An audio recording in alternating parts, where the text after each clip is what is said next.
by Gabriel. This is unique. This is NXT. Welcome to the Brothers of Wrestling podcast. Welcome back to the Brothers of Wrestling podcast with your host, Logan, and Hayden. And we are here with another episode, this time a new show called The Wrestling Rewind. And what that entails, I know it sounds exciting, what that entails is me and Hayden are going to go back through the annals of wrestling history and just basically reminisce and discuss a certain topic, whether that's a certain event in a company, or it's a time period or a moment or whatever it may be that impacted the overall scope of the wrestling landscape. And this time, our first one is going to be on the topic of the very first iteration of NXT. Now, a lot of you may be thinking NXT, the wrestling show that it is now, but back when it first started, back in 2010, it was a game show. Kind of like Survivor. It was, you had contestants, the wrestlers would come up and they would battle and they would get ranked, and they had pros and all this kind of stuff. So it was such a random, weird version of NXT, and it didn't last that long. What did it have, like 4 or 5 seasons, something like that? It didn't. Yeah, I think so. It didn't go crazy. It wasn't that great. There was a couple of wrestlers that became successful from it, but we are going to be talking about the game show version of NXT season number 1. Me and Hayden went back and watched the first season, so I can't wait to talk about this. Yeah, I'm excited. This it kind of got lost in the annals of time. This version of NXT.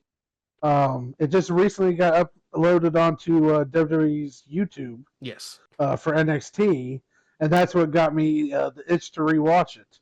So a little backstory. We watched it live. Oh yeah, go ahead. I was just going to say we watched it live back in 2010. Yeah. Yeah.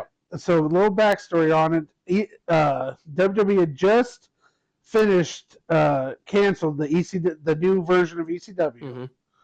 and so they closed that down, and they wanted to do a revamp, kind of to bring up some younger talent. Something to fill that time kind spot. of doing that. Yeah, they're already doing that in ECW anyway. They Yeah, brought Kofi, up guys Sheamus. like Sheamus, Yoshitatsu, all those kind of guys. And so they were kind of starting that anyway. And so then they decided they were going to go full into it.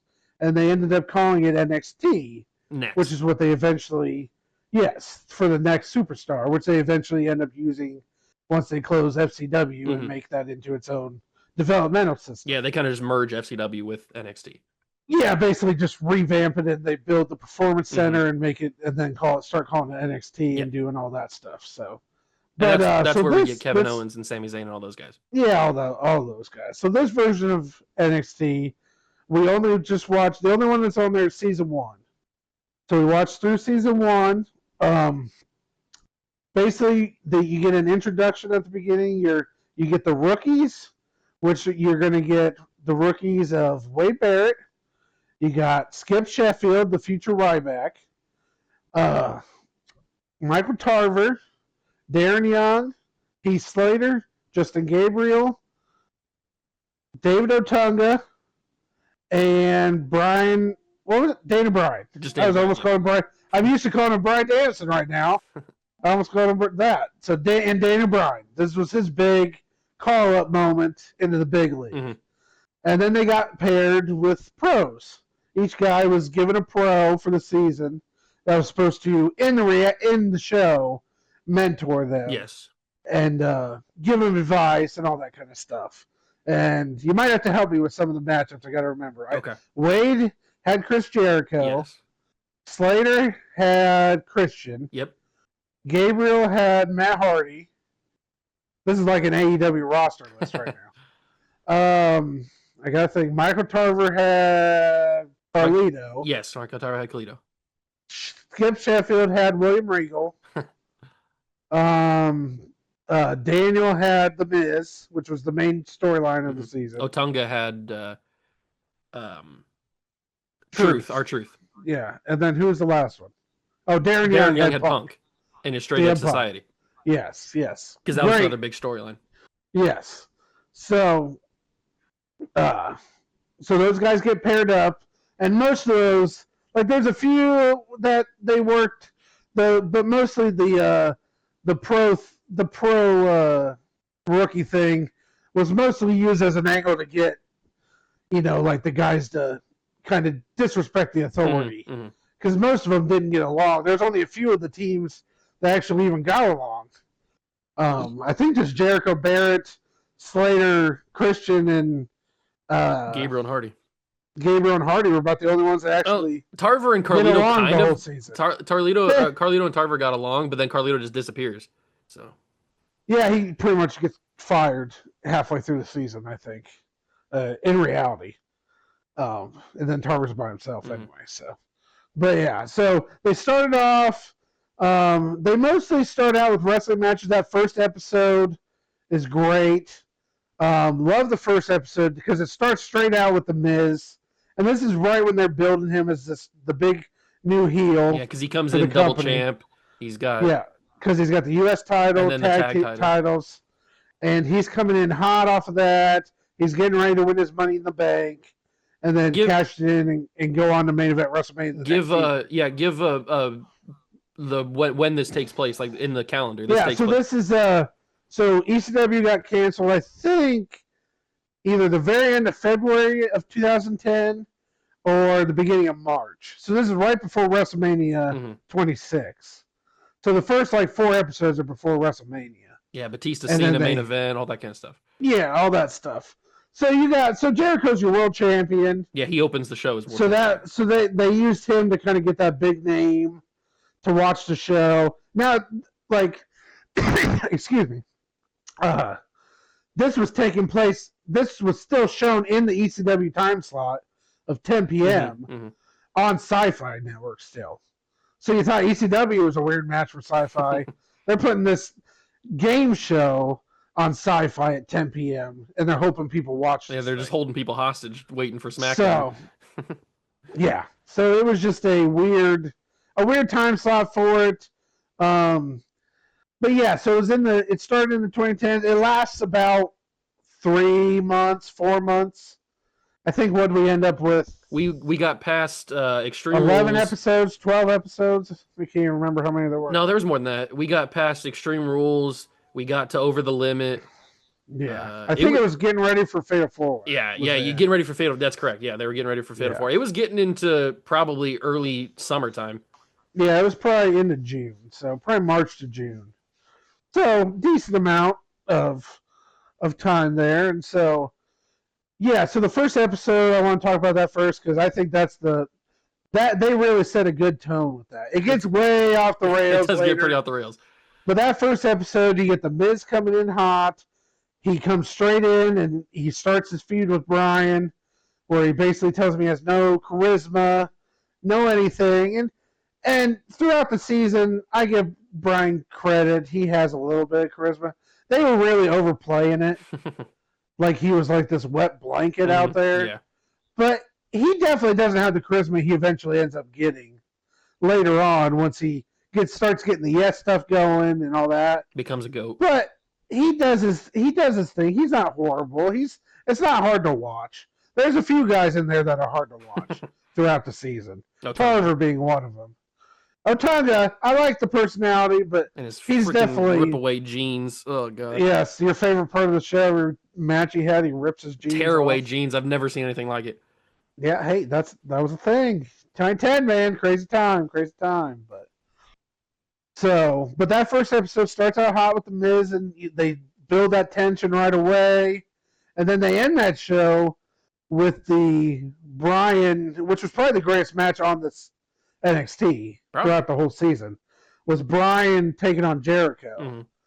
And they had the 6 spot where he dives through the ropes, Bryan dives through the ropes, and Jericho, I mean, everyone's seen that spot. And Jericho kind of moves, and it looks like he throws him into it, but he's kind of catching him, and he lands back first in the table, and really gets hurt there pretty good. But I think he hurt some ribs in real life. He was taped out the next couple weeks. But that match is great. But yeah, that first episode is really good. tone setter for it. What did you think of it? I like the first episode. I think I do agree with you. I think that they overplay the whole Daniel Bryan thing because Yep. as Way we too as we much. talked about during our watch through, the Miz and Michael Cole become the voice of Vince McMahon. Oh, for And we sure. know how Vince McMahon did not like the Indies. He didn't respect Mhm. what Dana Bryan did and anybody that Yeah. was working the It Indies at wasn't that time. real. And he didn't think Dana Bryan was better than anybody he had. I don't know why he thought Mhm. he was better than the Miz. He's clearly better than the Miz. Yeah. But they Nope. used Michael Cole, who turned heel during the show, and they Yeah, to started to one become wrestler, which is crazy. they started to turn him heel, That and never the whole happens. coal miners and all that kind of crap and all that stuff. Yeah, that was kind of the bridge to his heel. That was pretty rough. Listen, They basically used the Bryan thing to give Cole and the edginess. Miz. Well, they used the Bryan hate as the bond between Miz and Cole, where Yeah. he basically turned into a Miz Stan. stand. Yeah, and then that leads to when he betrays Lawler and turns heel for Very real, strange. and then he's heel the whole And then time he's with got coal the mine. GM thing that he's got Yeah. going on, and And everyone hated him for that, so that played into the hate too, because he'd always have but to read that stupid they stuff. use Miz and Michael Cole as a conduit for what Vince says. Anything that Miz and Michael Cole say on the show is what Vince is Yeah. thinking. Oh So yeah, 100%. so they use that to go after Bryan. Tell. Yeah, and Bryan, I mean, he was great in the first episode, and he's great throughout the whole season until he's done. But Yeah, he gets pretty edgy at the end. I do. Yeah, we'll talk about that. I do. Yeah. I do like the first episode. I thought Tarver was strange, but I thought that back in 2010 when we watched it first. He's. I mean, some of these He guys. just didn't fit. I know that they're FCW wrestlers, and that's where they were. That's where they were before. But I mean, Tarver just doesn't have it. He just didn't have it. He didn't have. He didn't have. Any, I don't know how he got picked. He doesn't have wrestling skill. He doesn't have. There had to have been way better off. He doesn't have a mic ability than a promo ability. He had like one good promo where he said he was a pit bull, and then the next week he says he's another type of dog. You can't be two type of dogs. Well, and just to peek into the future, how does a guy like Michael Tarver get picked for that first season, and you don't pick a guy like Alex Riley? Yeah, in the second. He gets season? the second season. Yeah, but Alex Riley has way more charisma. Yeah. Oh, yeah. How did you not put him? And he didn't turn into anything either. No. I'm not saying he's a. But how did you not pick him to be in that first season and to fit with those guys? I don't know if they just wanted to be diverse about it and have a bunch of different kind of styles, because Alex Riley kind of would fit weird with like a Slater. They kind of played that same kind of super edgy, like not edgy, but like arrogant, over the top, arrogant type of like they're. So I don't know if they were just trying to go different character routes, but maybe not Slater, more Otunga. Yeah, Alex but I'm just saying like that cocky type of. Yeah, I get you. Yeah, that makes sense. He was kind of a mix between Slater and Otunga. Because he was showy like Slater is, but he was also a super cocky, arrogant heel type of thing, like Otunga. But yeah, so the next few episodes. I want to talk about something real quick. Oh yeah. I wanted to talk about. What did I want to talk about? There was something I wanted to say. I don't remember. And then we got talking about Alex Riley. Forgot about it. What was it? Go. Okay, go on with what you're saying. And then I was just gonna say, so they kind of stick with that original formula. They just do some matches. Nothing really of note. They do the Slater gets the big win over Jericho. He's the first rookie to beat a pro. That was big because Jericho was still world champ at the time. So that was a really big moment for Slater. You can tell throughout the first few episodes they're really pushing Wade hard, and they're pushing Slater hard, and they're pushing Otunga and Gabriel. Or you can tell there's a cutoff. And then they have the storyline with Young, with Punk, that they don't get along. Skip doesn't really have a storyline with Regal, but he's just kind of, he always loses, so he's not really doing anything. And then obviously Tarver's off doing his crap. He doesn't really do anything. I remember what I wanted to talk about. Yes. I wanted to talk about the pairing decisions for the rookies and pros. We talked about this when we were watching it. They put William Regal with Ryback, or with Skip Sheffield, I mean. Yes. They put made no sense. They put Punk and Darren Young together, which kind of makes more sense. It makes more sense than Regal and Skip. I'm gonna do that all the time. Uh, and then they put Miz and Bryan, which Miz should have been with Otunga, but they wanted the drama of Miz and Bryan. Obviously, I understand that. Yeah, I'm fine with the Miz and Bryan one because it gives you that good storyline. Yeah, I don't have a problem with that one, but like I told you, I love the Jericho Bear one. Makes sense. It does make sense. Yep. Bear probably would have been just as fine with Regal. Yeah. But they wanted him to win, so you're going to put him with the world champion. Yeah. Then you got Slater and Christian. Makes sense. That makes sense. That's fine. Yep, I'm okay with that. You got Gabriel and Hardy. Made sense. That made That's sense. Fine. Yep. I get the R-Truth and Otunga one. A little strange. They didn't fit together. Though. No. Like, I get looking at that and being like, well, that makes sense. R-Truth and Otunga would make sense as being two guys that would. They kind of. R-Truth's kind of that rapper kind of gimmick, and Otunga was the A-lister. I can see how that kind of, you think that would fit together. It didn't work out, I don't think. But then you had the Punk one and Young. They used it for storyline with the whole not joined in the society. And then Carlito and Tarver just had to put. They left two guys left. Yeah, I was like, well, Carlito's here. Who are we going to put him with? We're going to fire him halfway through anyway. So let's go. One thing we should mention is David Otunga. One of the big storylines going through, the reason he's called the A-lister is because he is married to. At the time, Jennifer Hudson. So yeah. That was his big. Yeah, that was his claim to fame. Claim to fame, not flame.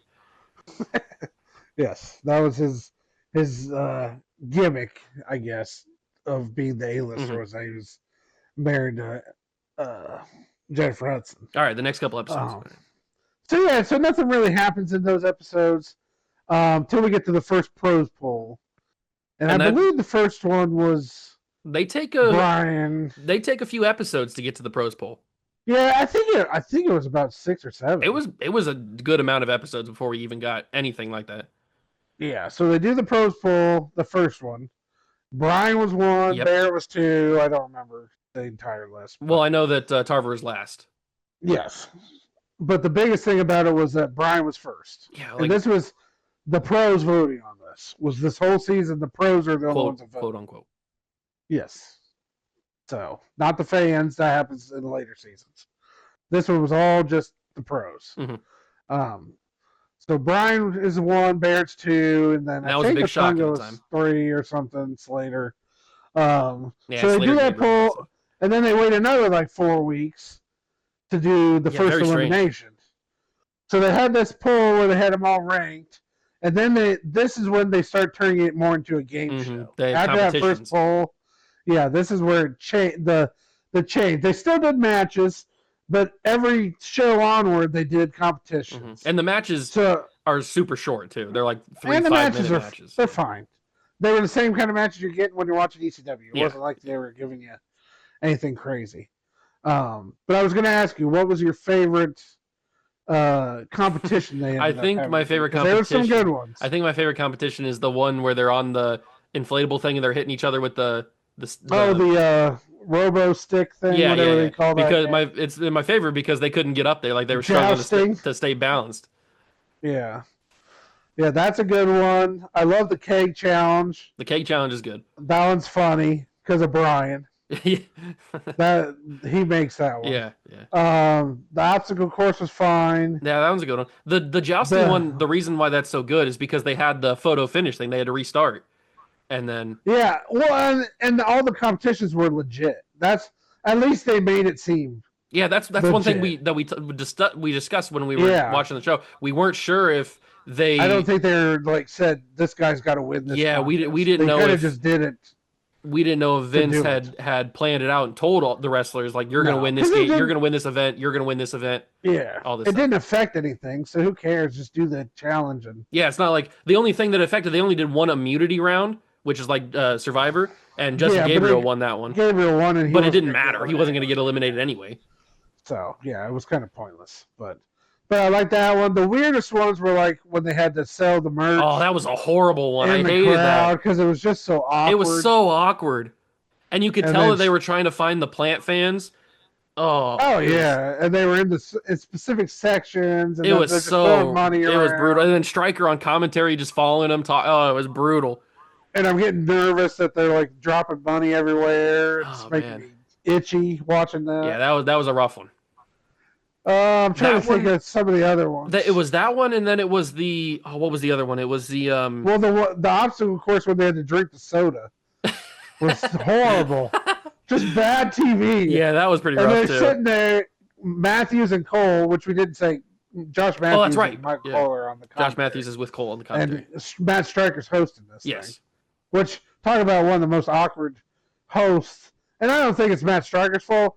Like, just some of the questions he had to ask these guys. And they're giving these weird answers. And we knew that Vince was just in his ear barking at him. Yeah, and he's getting yelled at. So then he says something questionable, and then they're like, they had the stupidest responses to these answers. Like, they don't make any sense. They're not what a normal human on a game show would answer. No, it was so. Oh, speaking of that, they also had one of the competitions they had was you have to talk about a certain topic for 30 seconds or whatever it was. Sell it to the fans or whatever. Horrible. Yeah, horrible.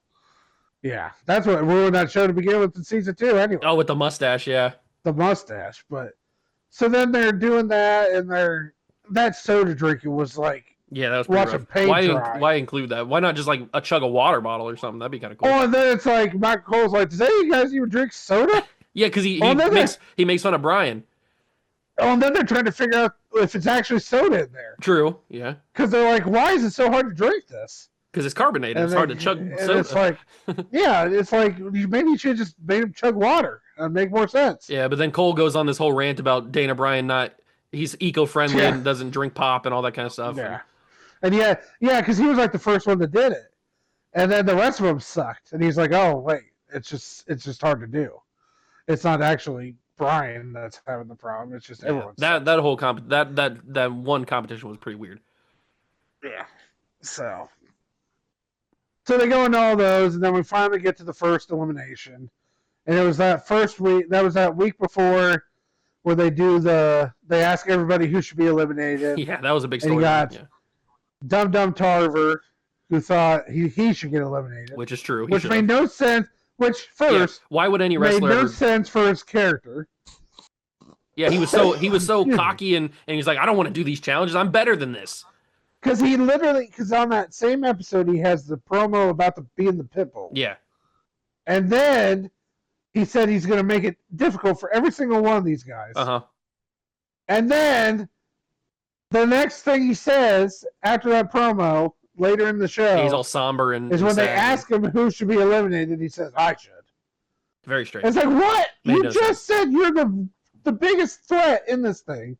And then you just said you should get eliminated. Which he should have gotten. And then they ask all the other guys. Well, yeah, but he shouldn't. You just had a promo where you said you should be a threat, and then you just tell yourself. It's like to bring it to. That made no sense. To bring it to other sports, it's like in the NBA or NFL with tanking. You can't tell the players to go out there and tank. They're not going to do that. They're athletes. They're not going to try to lose a game on purpose. Yeah, it made no sense. So an athlete like Tarver shouldn't think I should go home. I don't deserve to be here. No, you should always, even if you suck, you should always believe that you should be there.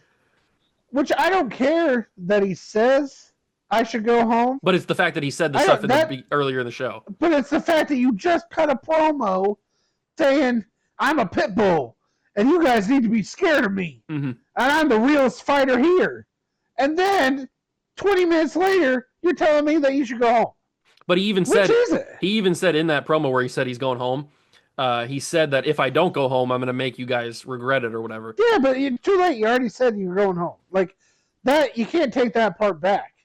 And then Brian does the same thing. He says he should. Yeah, very weird. Yeah. I don't know if that was. They told him to say that, or if these were all like general reactions. I don't know. I've been thinking about this. I wonder if Tarver went off script and said that, because it's weird they have two guys that say that. Like, well, I think it was weird. Well, then let's talk about the next week when they do the first eliminations. Okay. The first eliminations, they just eliminate took them 3 people off. Well, because there was supposed to only be the number 8 guy who got ranked 8th in the poll. But they kick off Tarver because he said that. But then WWE management, quote unquote, Vince, kicks off Tarver and Brian first because they say that. So Yeah, because that Stryker. tells me either they are using that in the storyline, or they both said that, and then they were ticked off that they said that, Yeah. and they said, "Well, since you said it, we're sending you home no matter what." And then they do the pros poll where they eliminate someone else later on the show. Stryker even says, if you don't believe in yourself, how are the fans and management supposed to believe in you? And that kind of stuff. Exactly. So that kind of tells me that them saying they should be the ones that go home might have been legit feelings. Yeah. It does, not knowing that would result in them getting kicked off the show. It does kind of feel weird that they would have two guys in the same night say that. Like, I wonder if Daniel was supposed to say it because of how they've been treating him. And then maybe Tarver goes off script and says that, and then Vince is like, "Oh no, we got to kick you off too." But what happens later on almost tells me that they weren't supposed to say that, because they end up bringing Brian back to do the feud with Cole, and to me that seems like they were planning to do that anyway with him being still on the show. Okay, you know what I'm saying? I think it kind of works better, though. In my head, probably. I think it kind of works better, which is why I was thinking that he was the one that was supposed to say that, because they were always going to bring him back when he got eliminated to do the whole Cole storyline and the Miz storyline and all that kind of stuff. Maybe, but I feel like it's weird for him to tell him to say that, and then the next week tell him because he said that management's kicking you out. You know what I'm saying? Yeah. Like, that just seems like a weird way to go with it. When instead they could have just said, well, he's the lowest in the pros poll because he didn't believe in himself, and not use the management part to kick him out. I wonder if they were... The management part seemed like, well, you guys shouldn't have said that. Yeah. So we got to make this look legit so you don't get to be here anymore. I wonder if they were planning on kicking 2 people out, but then Tarver says that, and then they got to kick 3 people out. Because they were always going to eliminate the person that was last. Well, they knew Tarver was going home anyway. It's just they kicked him out instead of the pros kick him out. So it takes a while to get us to the first elimination, but once the first elimination happens, it's boom, boom, boom, boom, boom, boom, boom. Yeah, so then every week after that till the finale is an elimination. So yeah, we end up getting to the finale. You got your 3 guys left. You had Wade, you had Otunga, and you had Gabriel. Those were the final 3. Yep. And they had that triple threat match, which was a good match. I forget who wins. Was it I think Gabriel or was it Otunga? It might have been Otunga wins. But one of the other things this whole season, they're talking about how these guys are treating Otunga like he's this outsider. Yeah. Which also gave me that feeling where what the rookies said, they never scripted with the questions. Because they all made that so personal to Otunga.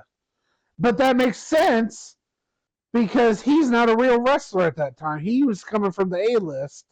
He's an outsider. In Hollywood.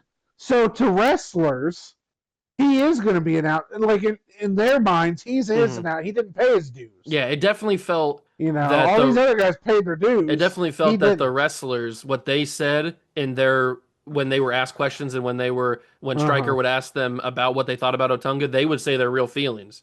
Yeah, but they're all saying he doesn't belong. He doesn't belong. He doesn't belong. Like all of them were saying that.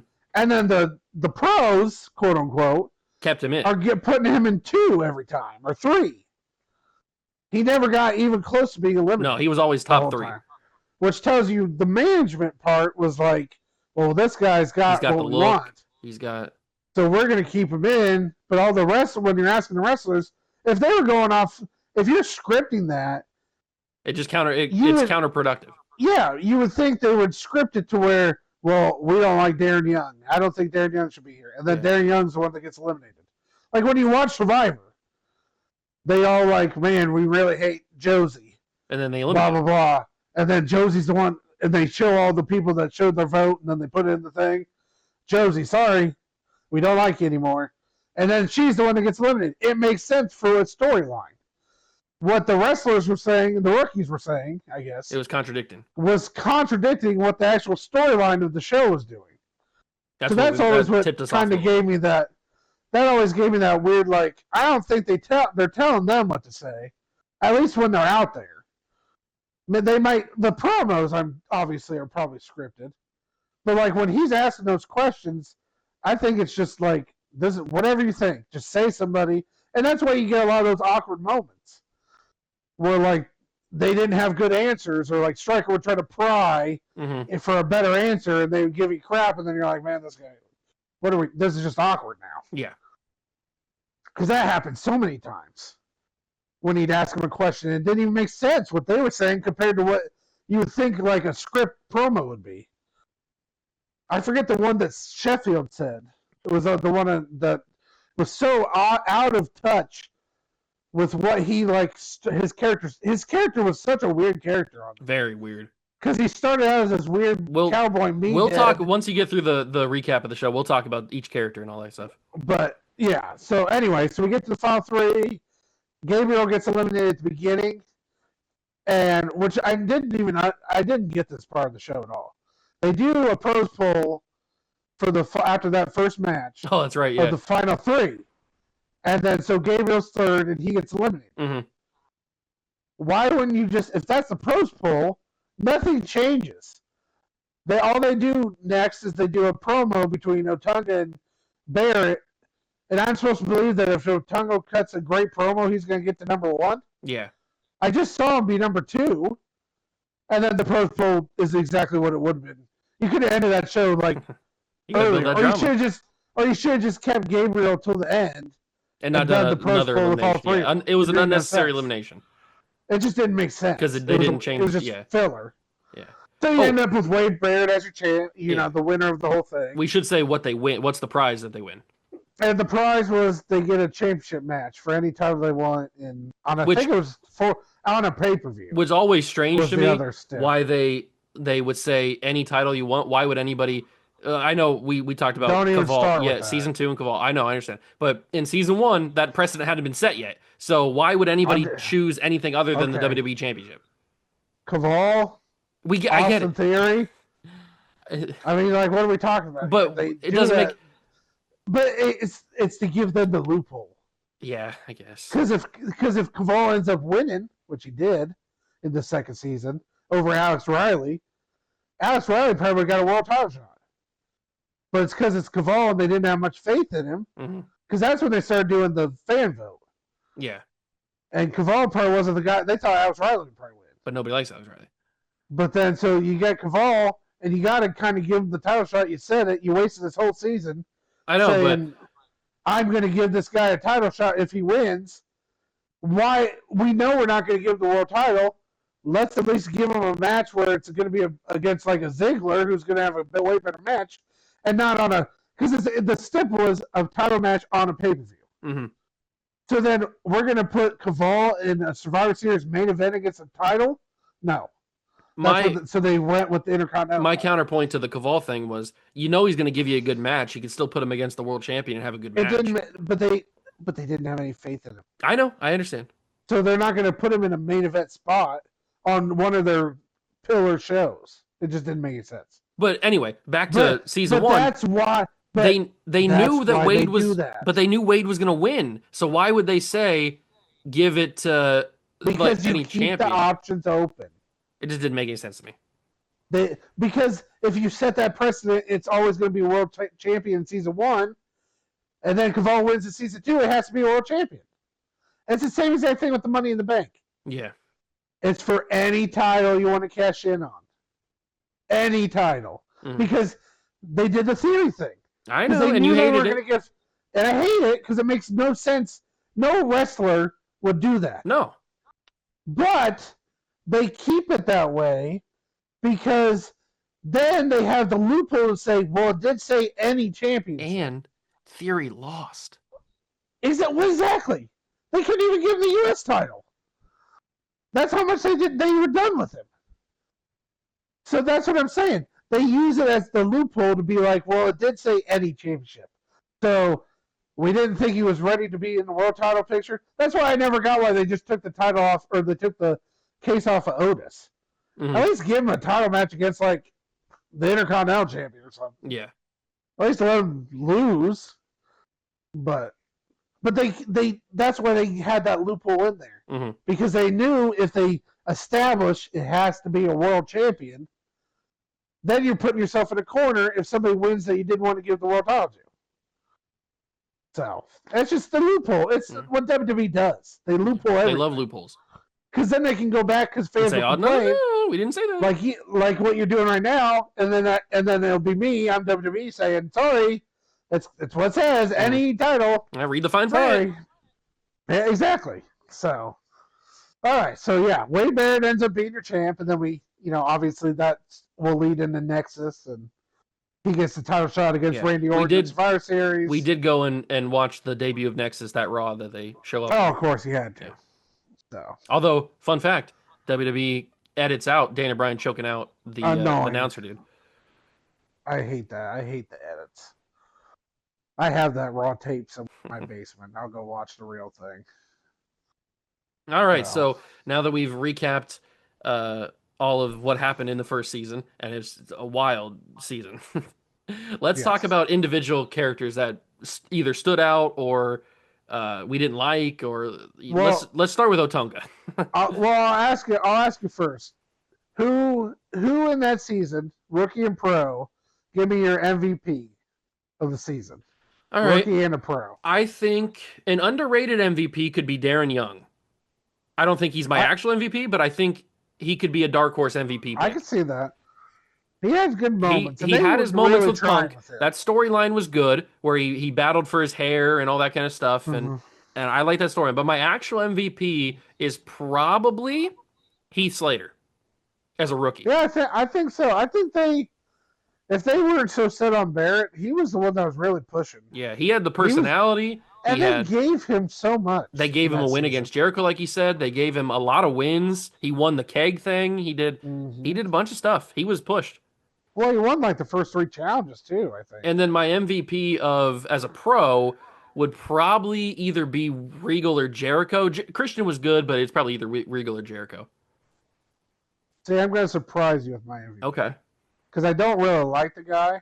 Oh, no. But he makes the season, and it's The Miz. Oh, it's Miz. I thought you were going Punk since you said you don't like the guy. Oh, I don't like Punk, but he doesn't really do anything. I didn't know you didn't like Miz that much. He's fine. I mean, Miz is fine. I don't think he gets respected as much as he should. Yeah. But as a character, it's annoying. His character, but that's what he's supposed to be. Yeah. It's not. I mean, he did his job. Yeah. That I don't like. But he's your MVP as a pro. Okay. But he's my MVP because he carries the He Bryan starts the season. He carries that storyline the entire way through till Bryan gets eliminated. Even after he's eliminated, yeah, Bryan takes shots at him. He's still carrying the show. He gets the promo time. He's if you're putting a face on that show for the pros, it's him. Yeah, which is weird because they had Jericho. And you could say Jericho, but Jericho doesn't stand out. He wasn't that character to stand out at that time. Mm-hmm. He was the suited, quiet character. That's why it fit with Barrett. Mm-hmm. But he wasn't out there. Although some of the best stuff is Jericho yelling at Cole and Matthews on commentary. That is pretty good. Out there from the matches. But I think Miz is MVP for the pros because he really is the and he goes on to be in season 2 too. So they put the faith in him to carry that show for 2 seasons. And then I'd say for rookies, I definitely think that I would say, I mean, the obvious pick would be Barrett because he for what he did, but you got to give it honestly to Bryan because even after elimination, he's still going through. He's still carrying that storyline. He starts the thing with Cole, and if he wouldn't have choked out Justin Roberts on the Raw debut of Nexus, that would have been a pretty interesting thing to see Bryan in this Nexus group, and now he would have dealt with Wade Barrett. Yeah, it would have been pretty. Because without Bryan, Wade Barrett was the obvious leader. Mm-hmm. If Bryan was still in that group after that debut, I don't know. I think there would have been a kind of that. They could have done they could have done a double leader type of thing, where Bryan's kind of like doing his thing, but like they were, and you could tell when he's beating up Cena in the ring, he's yelling, "You're not better than me." Mm-hmm. I think that's what the gimmick of Bryan was going to be. Yeah. Where he was going to go, he was this heel that thought he was just better than everybody else. Mm-hmm. And I think that would have went against what Barrett did because all we know is Barrett is the leader of the Nexus, and he did a good job in that role, but he never had anyone contended for his crown. Yeah, because he never believed anybody else would be the leader. No one was at his level at that point. I do want to talk having about Brian in that group would have changed the entire dynamic. I do want to talk about the fact that they were starting the heel turn of all of them by the end of the series. They knew that this Nexus debut was going to happen. So Daniel was starting to get a little bit more of an edge. Slater was getting a little bit more heelish. Young was getting him and Barrett had that thing going back and forth. Well, and they used every elimination to say I'm going to be back as that turn, because Tarver freaked out and basically cried. Darren Young had the emotional speech, and then they booed him, and so then he cried. He was ticked. Slater was ticked. He didn't get to the finals. All those guys used Sheffield was ticked. They all used the elimination as kind of that turn for the character, where they're not none of them are babyface anymore. They're all mad because they didn't get the opportunity. Yeah. And so they use that as kind of. And Wade was always a heel, so even though he won, he was always a heel. So. Yeah. So, and then you had Gabriel, who really never turned until they showed up. But yeah, but I do want to talk about Brian a little bit more, because the way and going into this, I hadn't seen the first season of NXT probably since we watched it back in 2010, before we went through and watched it again here. And you were telling me how much they just dog Brian every single week, and how much they just drag him through the mud every episode. And and I was like, yeah, they probably do that, but it's probably not like that obvious or that crazy or anything. But going back and watching it, it's insane. Every episode is either he's getting beat up by Great Khali or some match that he has where he loses. He doesn't win a single match the entire show before he gets eliminated. Everything is Cole. Every time he's out there, Cole's just trashing. He's picking apart every little thing, whether he's a vegan or he's the indie guy, he's the underdog, kind of like Sami Zayn, but they didn't call him the underdog. They never had. They probably said maybe 3 compliments in that show. Yeah, and they were probably all said by Josh Matthews. Yeah, Josh Matthews was trying his best to keep Brian above the surface. They were burying that guy from the get-go. You know that gif? The very first thing The Miz does is bury Brian. You know that gif where Cena gets out the shovel and he's on the ropes and he's digging, he's burying? Yes. That's what they're doing. That's what they're doing to Dan and Brian. I know, yeah. They start, the very first thing very first episode. Is they show the rookies, and then Miz comes in and just buries him to death. Yeah. And the very first thing they show on that show. It's insane. They don't even give his character a chance to do anything. They completely kill it the moment the show starts.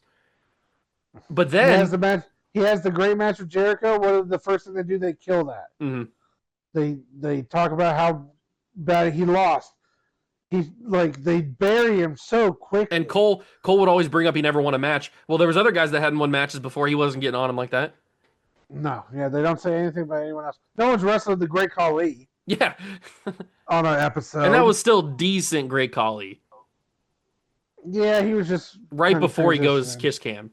Yeah, he was getting close to that time. So the last thing I want to talk about Brian is his elimination promo when he's backstage with Stryker. Mm-hmm. That's an insane promo. He goes scorched earth. Yeah.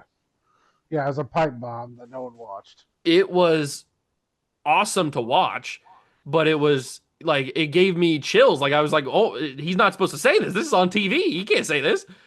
Yeah. Yeah. It was that's why I think a lot of the question and response stuff that they did with the rookies was pretty unscripted.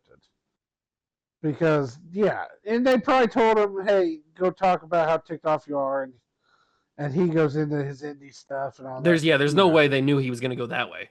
So, or they would have let him go that way. That's a great promo, and that kind of was the catalyst and probably one of the catalysts why they brought him back to do the Cole thing. That's probably why they brought him back. Keep it going. A big reason. But Yeah, he just gets buried the whole show. And even when he does a promo like that, didn't Stryker say something that's like, Yeah, I think he says it something was kind of like, something off the, yeah. like something that kind of just puts the flame out. Like, oh well, you really shouldn't. You really did it. You kind of screwed yourself in this. You're the Yeah, one he that says said. he says something condescending that doesn't really Yeah. do anything. Do you really? You think you're better than us? He is, Really? wrestling wise. Do the Tim Robinson thing? You sure about that?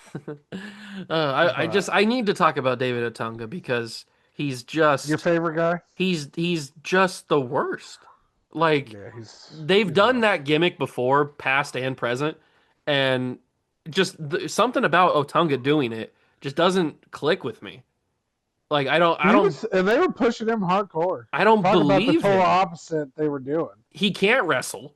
No, it He was he hard to watch. can't. He doesn't give a great promo. He does a fine promo. It's a FCW promo.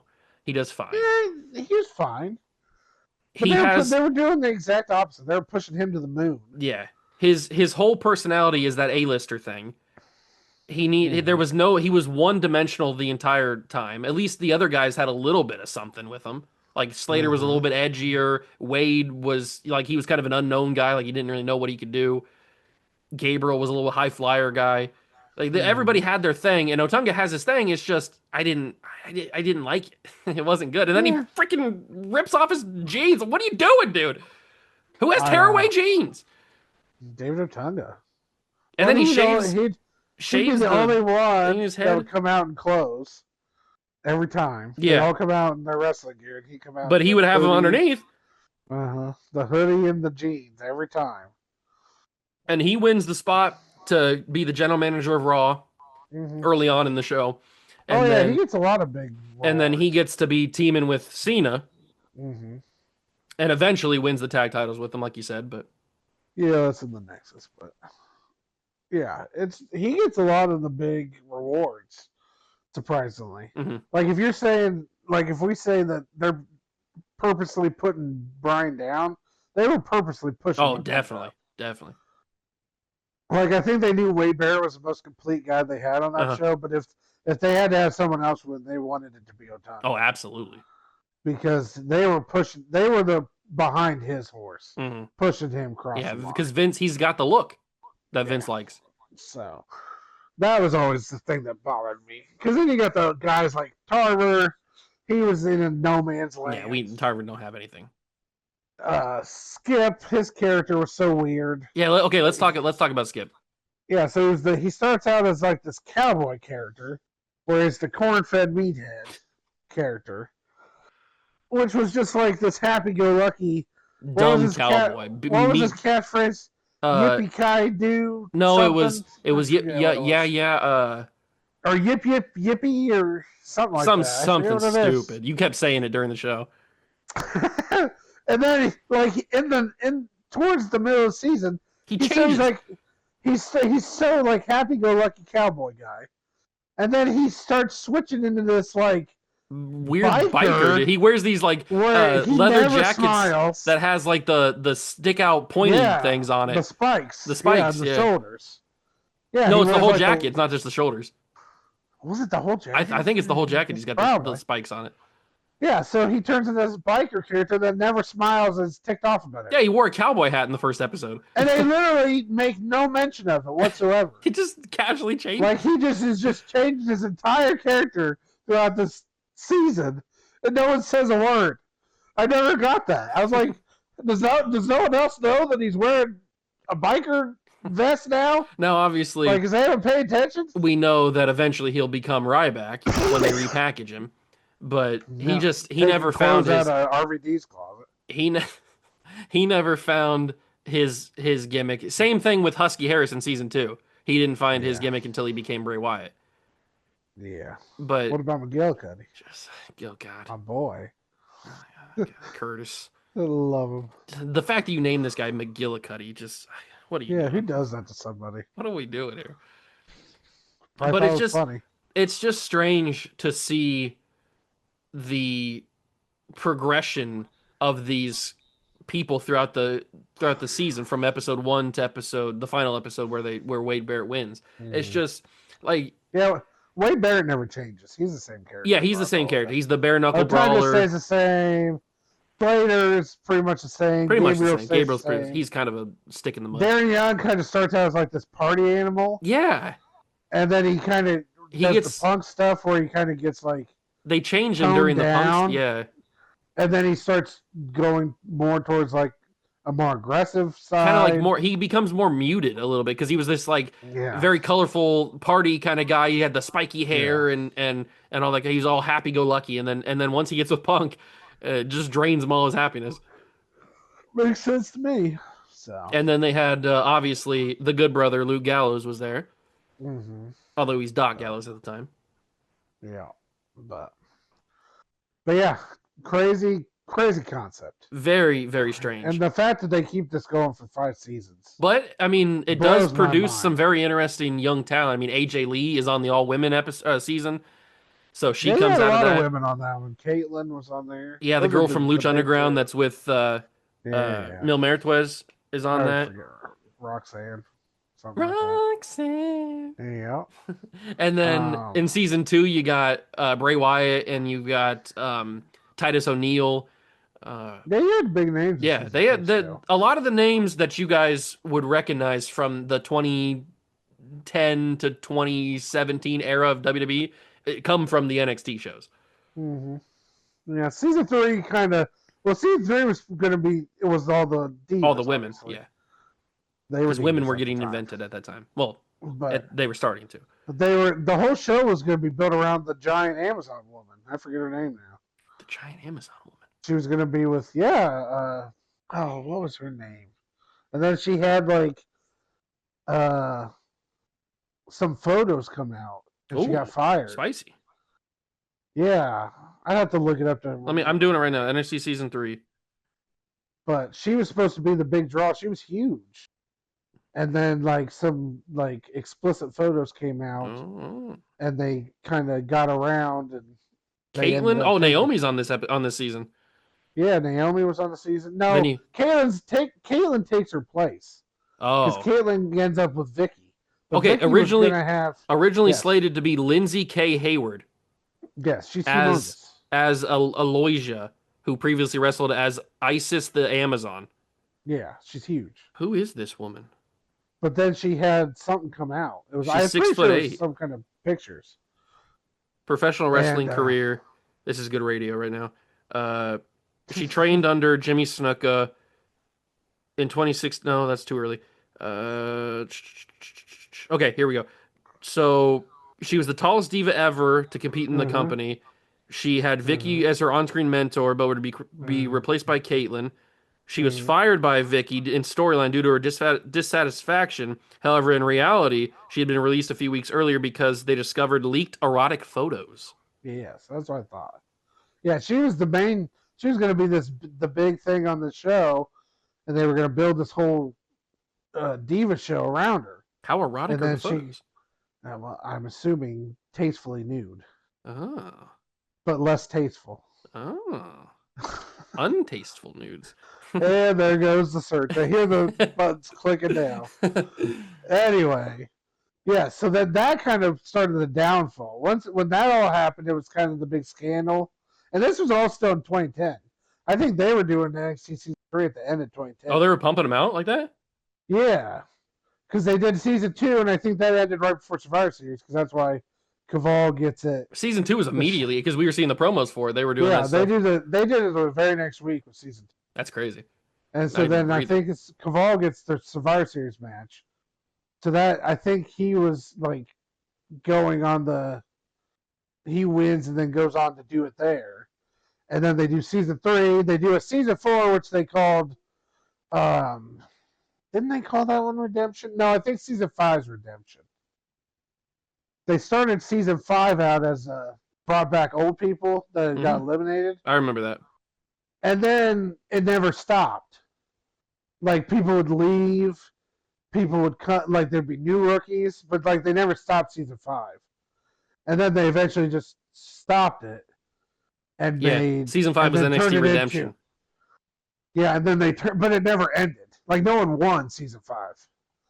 I don't think, at least. Let me check. But guys like EC3 were on it. I remember he was on, like, Titus O'Neil came back on that one before he got to the players. I think that's how the players were formed. I think Darren Young was on it. Oh, season 6, before they got canceled in season 5, they had rumored Big E, Bo Dallas, Seth Rollins. Yeah, all the guys that were the big names of the beginning of Seeing NXT. Seth Rollins on that would have been crazy. The NXT that becomes the developmental. The guys that start out as the main guys, the Nevilles, the Bo Dallas, the Big E's, the Seth Rollins, all those guys were going to be on season 6. Yeah. But so then they go developmental and don't end up doing the show. So just to recap, since we're not going to talk about all the seasons, the winners of each season: season 1, obviously Wade Barrett; season 2, Kaval, which is Loki, if you're familiar with his indie work. Senshi, maybe. Yeah. And then season 3, the All Diva season, was Caitlyn. And season 4 was Johnny Curtis, which is Fandango. Fandango. I forget what he's called now in TNA. Something like I think he's Fandango, is he not? It's some weird name. It's like not Fandango. It's like some way to say it. And then NXT season 5, they didn't have a winner, but yeah, they never finished it. They had Derek Bateman, which is EC3, like you said. Yeah, he was on there. I remember Titus went back there. Dan O'Brien was a pro on that season. Yeah, that's how crazy that is. He was Derek Bateman's pro. Was he? Byron Saxton, who you met. Yeah, oh man, Byron. Yeah, I was done by season 4. Lucky Cannon was on there. I had stopped after season 3 mostly. Vladimir Kozlov was a pro in that season. Good Jesus. Nice. Yeah, that roster was something back then. That 2010 to 2011 roster. NXT season 1 is definitely a trip. I recommend anybody listening to this to go back and watch it, just for the sheer stupidity. Yes, it's on the WWE NXT YouTube page. Yeah, you'll have to scroll all the way down to the bottom of the page to find it. Yeah, it's got its own playlist. Yeah. But yeah, it's something to watch. It's quite strange. And it was never on the network, so this is the only place you can find it. So it's something to go back, and it's a weird point in time where you're just like, I forgot that was even a thing. And sometimes it makes you question why it even was a thing. Yeah, and WWE's obsessed with that. They did it first with Tough Enough, and then this was their revamp, and then they tried. Now they got LFG. After this didn't work, they tried to do Tough Enough again with Stone Cold. Oh, that's right. I forgot about that. I watched that.